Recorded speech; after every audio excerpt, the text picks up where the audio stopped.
It's the last round of XCR'13, time for the tan relays. A fine spring morning greeted more than 300 teams from 22 different grades and over 1,100 runners. Record entries yet again. With such a large event, there were 85 officials in the war room to make sure it all ran smoothly. The fastest times on a board received a new entry from last year's run, Harry Summers in the men's category. But it has been a few years since an update was required in the women's category. Perhaps it was time in 2013. Among a number of Moscow World Championship representatives present, Alex Rowe was on the start line after a successful 800-metre campaign overseas. The varsity grudge match between Melbourne and Sydney universities was on again for the men. Even with Box Hill having sewn up the Division 1 premiership, they were keen to complete the season with another win. The first mass start saw all the senior men teams head off together. In the Women's Division 1, Glen Huntly had cemented their season premiership, but a strong Box Hill team were keen to put another late season win on the board. The only division still up for grabs on the day was the Women's Under-16, where the ladder showed Ballarat holding only a 1-point lead over Diamond Valley. The second mass start saw all the women's division and junior teams commence their journey.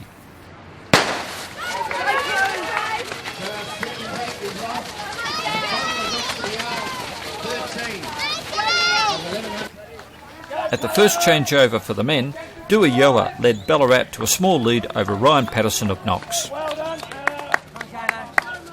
Then came Box Hill, Essendon and Geelong.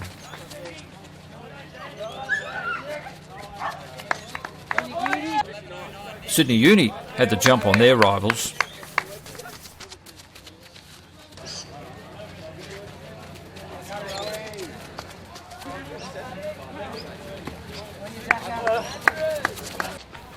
Nikki Chappell was up next for Box Hill women, but it was Melbourne Uni that changed first with Sophie Barker. A strong Frankston team in Division 2 changed next, then Tracy Austin of Malvern for the top grade. Next were Geelong, Knox and Glen Huntly.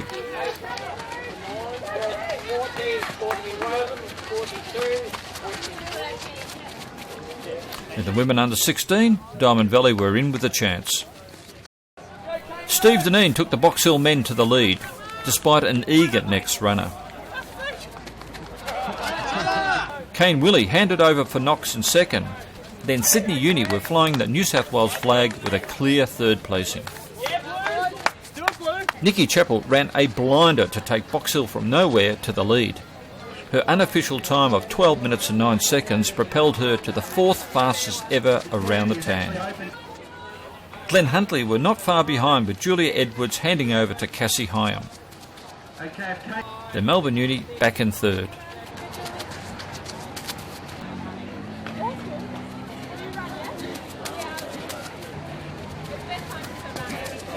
Coming into the final changeover, Grace Brown had consolidated the lead for Box Hill over Glen Huntly.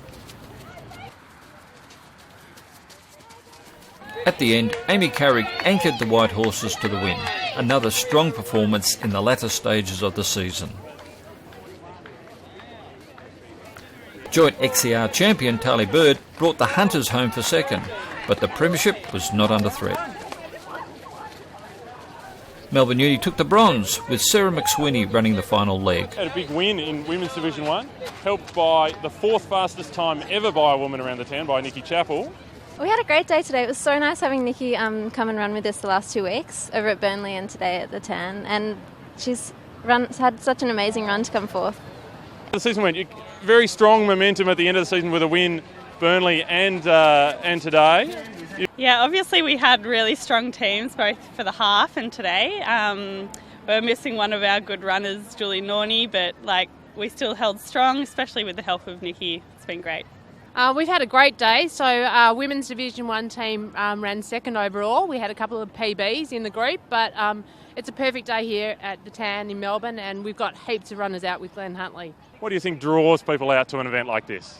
Oh, definitely the competition. We're a pretty competitive group at Glen Huntly. As I said, we've got a really strong women's team and we were pretty keen to give it our best today. But yeah, look, it's the end of the season as well, and so yeah, everyone was pretty keen to be really competitive and give it everything that we had. In the men's race, Knox were closing in on Box Hill.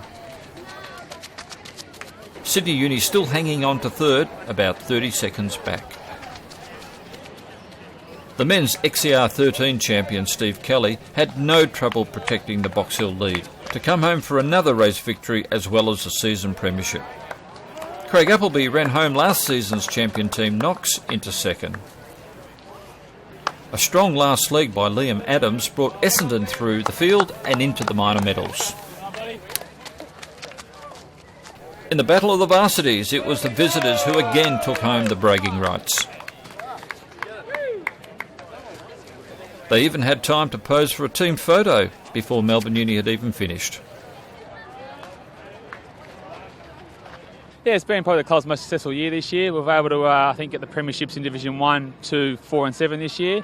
So the depth's really been there. And we've been very fortunate to have a big pool of runners. Like today we're probably missing 4 or 5 Division 1 runners and able to cover them with a couple of junior guys coming through. So we've been very, very lucky. Great, you get guys like I said, me and Steve, and you got Anthony Alessio, who's had a great season this year. I think he might have finished second or third overall. You throw, unfortunately, to have Chris Hayman this year and able to cover him. He's been up in Canberra. So got a lot of young guys coming through. Daniel Clark had a great race today. Unfortunately, we didn't have our Harry Summers, a guy from Sydney, down today. He would have been great as well. So juniors like Will Potter and Michael Dow have been able to step up for us.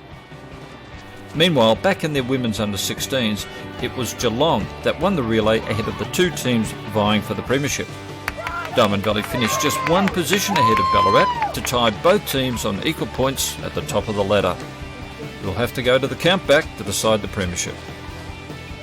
And here are the top 8 results for the men and women Division 1.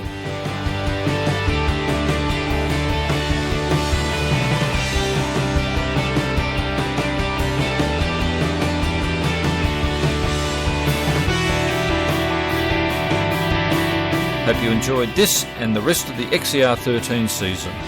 Asvic TV will be back for more athletic action.